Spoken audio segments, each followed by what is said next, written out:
चलिए दोस्तों, आज हम देखते हैं इसमें। आज हम लोग करेंगे उदाहरण 2 एनसीईआरटी चैप्टर फर्स्ट का। क्या लिखा है क्वेश्चन? दर्शाइए कि प्रत्येक धनात्मक समपूर्णांक 2q के रूप का होता है तथा प्रत्येक धनात्मक विषम पूर्णांक 2q + 1 के रूप का होता है जहां q कोई पूर्णांक है। ठीक है दोस्तों, तो चलिए इसको हम हल कर लेते हैं। हम यहाँ पे लिखेंगे कि माना कि a एक धनात्मक पूर्णांक है। क्या है? a एक धनात्मक पूर्णांक है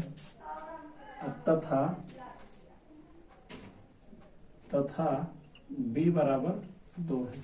ठीक है दोस्तों, तो देखिएगा, जब हम किसी धनात्मक पूर्णांक a को हम 2 से भाग करेंगे तो हमको क्या मिलेगा? यहाँ पे एक भागफल q मिलेगा और यहाँ पे कोई शेषफल r मिलेगा। और ये शेषफल क्या हो सकता है दोस्तों? या तो 0 हो सकता है या 1 हो सकता है। ठीक है, अब देखिएगा, तो इसलिए हम इसको कैसे लिख सकते हैं? अगर हमको a बराबर लिखना हो तो हम 2 गुणे q यानी कि 2q + 1 लिख सकते हैं। सॉरी, 2q प्लस ये r लिख सकते हैं। शेषफल जहां पे 0 या 1 भी हो सकता है। तो चलिए इसमें ऐसे लिखेंगे, यूक्लिड विभाजन, यूक्लिड विभाजन प्रमेयिका द्वारा, यूक्लिड विभाजन प्रमेयिका द्वारा क्या हो जाएगा? a बराबर 2q + r और जहां r बराबर क्या है? 0 या 1 है। r बराबर क्या है? 0 या 1 है। अब यहां पे लिखेंगे, इसलिए a के सभी संभव मान, a के सभी संभव मान क्या हो जाएगा दोस्तों? a के सभी संभव मान एक बार 0 रख लेंगे तो हमको मिलेगा 2q, या एक बार अगर r के जगह पे शेषफल मतलब 1 रख लेंगे तो मिलेगा आपको 2q + 1। ठीक है दोस्तों, और देखिएगा, यदि a बराबर क्या है? 2q है। यदि a बराबर 2q है तो यह एक सम संख्या होगा। तो यह एक सम संख्या होगा क्योंकि यहां 2 एक गुणनखंड है, 2 एक गुणनखंड है।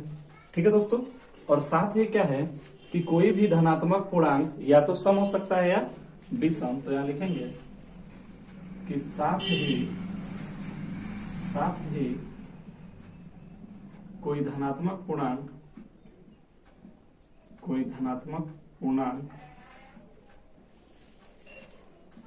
या तो सम हो सकता है या विषम हो सकता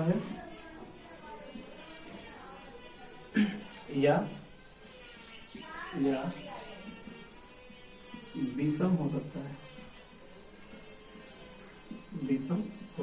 ठीक है दोस्तों, तो इसलिए क्या हो जाएगा? इसलिए कोई भी धनात्मक विषम पूर्णांक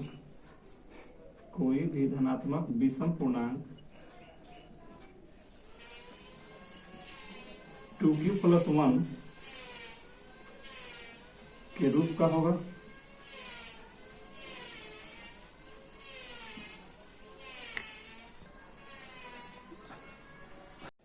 दोस्तों आगे देखते हैं, यहाँ पे है एग्जाम्पल 3 है। यहाँ पे हम देखते हैं, यहाँ पे लिखा है, दर्शाइए कि एक धनात्मक विषम पूर्णांक 4q + 1, 4q + 2 या 4q + 3 के रूप का होता है जहाँ q कोई पूर्णांक है। ठीक है दोस्तों, तो चलिए यहाँ पे हम कैसे इसको हल करते हैं। यहाँ पे हल लिख लेंगे और यहाँ पे लिखेंगे, माना कि a एक धनात्मक ए एक धनात्मक विषम पूर्णांक है। ए एक धनात्मक विषम पूर्णांक है तथा b बराबर क्या है 4। b बराबर हमने 4 ले लिया। ठीक है दोस्तों, तो देखिएगा जब हम किसी धनात्मक पूर्णांक a को 4 से भाग करेंगे तो क्या हो जाएगा, इसमें कोई भागफल q मिलेगा और एक शेषफल r मिलेगा। ठीक है दोस्तों, और ये शेषफल क्या हो सकता है, कभी भी क्या होगा, ये 0 से बड़ा या 0 के बराबर होगा और 4 से छोटा होगा, अर्थात ये 0 भी हो सकता है, 1, 2 या 3 भी हो सकता है। ठीक है दोस्तों, लेकिन 4 से क्या होगा, कम होगा। तो हम यहाँ पे लिखेंगे, इसलिए यूक्लिड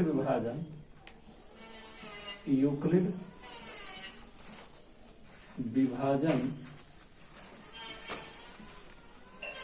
प्रमेयिका द्वारा। ठीक है दोस्तों, देखिएगा यहाँ पे a को हम कैसे लिख सकते हैं, यहाँ पे a को ये 4q प्लस r। ठीक है दोस्तों, तो यहाँ पे लिखेंगे a बराबर 4q प्लस r, जहां r क्या है, r बराबर क्या हो सकता है 0, 1, 2 या 3। ठीक है दोस्तों, अब यहाँ पे हम लिखेंगे, इसलिए a के सभी संभव मान, a के सभी संभव मान। ठीक है दोस्तों, क्या हो जाएगा, देखिएगा यदि हम 0 लेते हैं a के जगह पे तो 4q हो जाएगा, और यदि हम 1 लेते हैं तो 4q प्लस 1 होगा।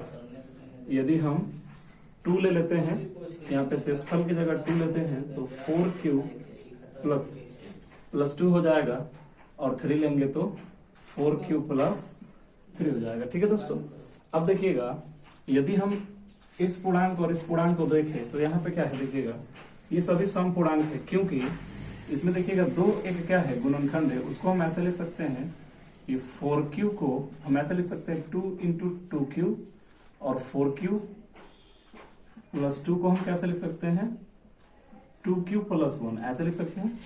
तो यहाँ पे लिखेंगे,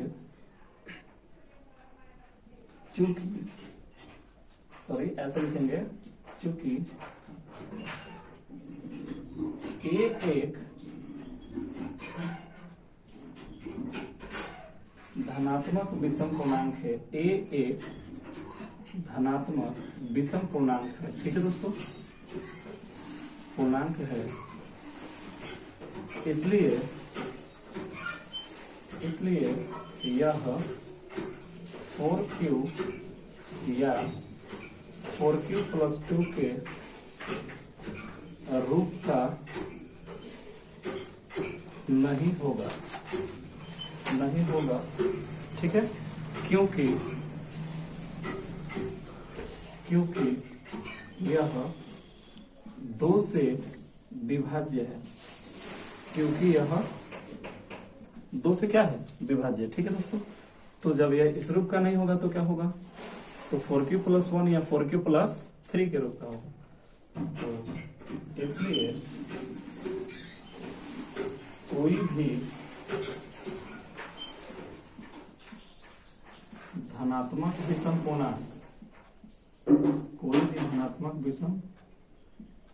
पूर्णांक 4q प्लस 1 या 4q प्लस 3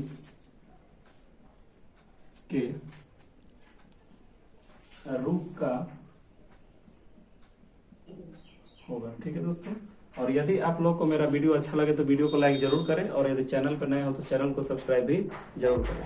तो दोस्तों आगे देखते हैं, यहाँ पे लिखा है उदाहरण 4 में कि एक मिठाई विक्रेता के पास 420 काजू की बर्फियां और 130 बादाम की बर्फियां हैं। वह इनकी ढेरियां बनाना चाहता है कि प्रत्येक ढेरी में बर्फियों की संख्या समान रहे तथा ये ढेरियां बर्फी की परात में न्यूनतम स्थान घेरे। इस काम के लिए प्रत्येक ढेरी में कितनी बर्फियां रखी जा सकती है।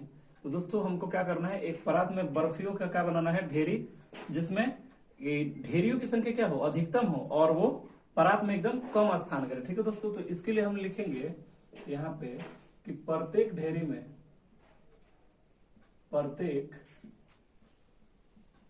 में बर्फियों की संख्या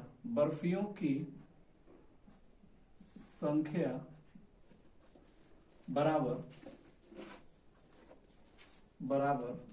HCF ऑफ 420, 130। ठीक है दोस्तों, 420 और 130 का हम HCF निकाल लेंगे, तो इससे क्या होगा, ढेरियों की संख्या अधिकतम आएगी, जिससे परात में बहुत ही न्यूनतम स्थान वो घेरेंगे। ठीक है दोस्तों, तो चलिए हम इसको पहले ये फैक्टराइज मेथड से कर लेते हैं, इसका हम HCF निकाल लेते हैं। ठीक है, तो 130 से ये कितनी बार हो जाएगा, एक बार में, 2 से 3 नहीं जाएगा तो हाथ से लेंगे, 12 से 3 जाएगा 9, और यहाँ 3 से 1 तो। ठीक है दोस्तों, सॉरी यहाँ पे हम ऐसे नहीं करेंगे, इससे देखिएगा 3 बार में चला जाएगा, 3 बार में चला जाएगा 390। ठीक है दोस्तों, मिस्टेक से वैसे हम लिख दिए थे, यहाँ पे माइनस कर लेंगे 0, और ये यहाँ पे 2 से 9 नहीं जाएगा तो 12 से 9 गया 3, और ये कट जाएगा। ठीक है दोस्तों, अब चलिए 30 को अब बाहर कर देंगे और 130 में इससे भाग करेंगे, तो कितनी बार में कटेगा, 4 बार में, 120 आ जाएगा। अब हम माइनस करेंगे तो यहाँ 130 से 120 तो 10 बचेगा। अब 10 से क्या करेंगे, 30 को हम भाग दे देंगे, जो कि 3 बार में क्या होगा, पूरा पूरा कट जाएगा। ठीक है दोस्तों, अब इसके आगे लिखेंगे यहाँ पे कि इसलिए यूक्लिड विभाजन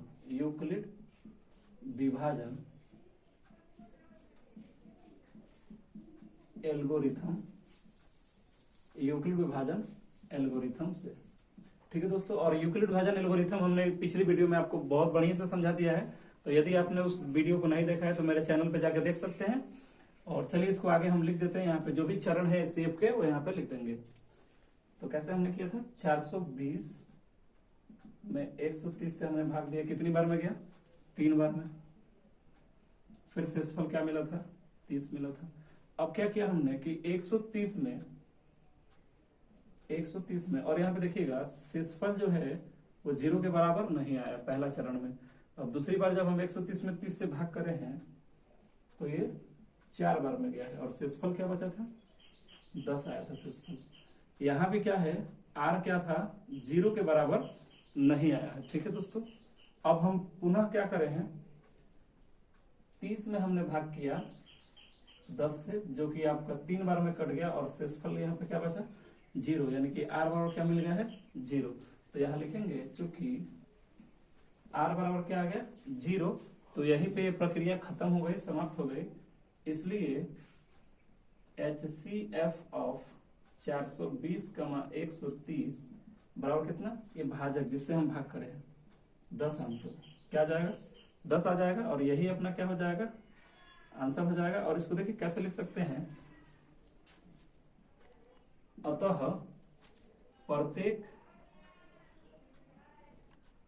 प्रत्येक ढेरी में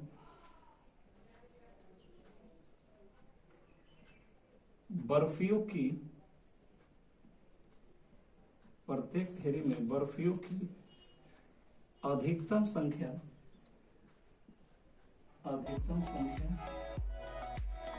10 हो सकती है, 10 हो सकती है। ठीक है दोस्तों, यही अपना क्या हो जाएगा, आंसर हो जाएगा। ठीक है दोस्तों।